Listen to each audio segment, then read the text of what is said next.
আপনি কি জানেন কোরআন হাদিসের জ্ঞান অর্জনের কত ফজিলত?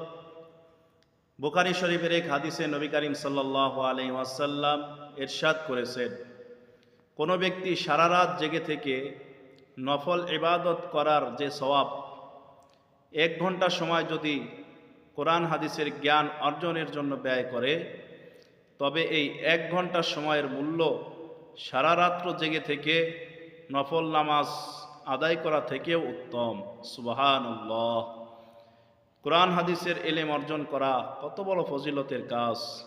তাই আসুন আমরা বেশি বেশি পরিমাণে কোরআন হাদিস থেকে এলেম অর্জনের চেষ্টা করি। আল্লাহ তাআলা তৌফিক দান করুন, আমিন। আপনি কি জানেন কোরআন হাদিসের জ্ঞান অর্জনের কত ফজিলত?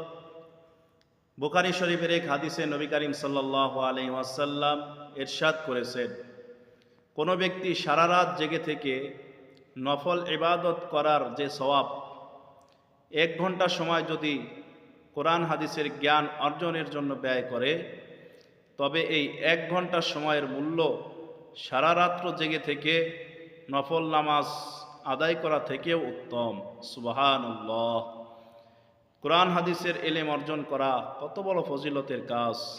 তাই আসুন আমরা বেশি বেশি পরিমাণে কোরআন হাদিস থেকে এলেম অর্জনের চেষ্টা করি। আল্লাহ তাআলা তৌফিক দান করুন, আমিন।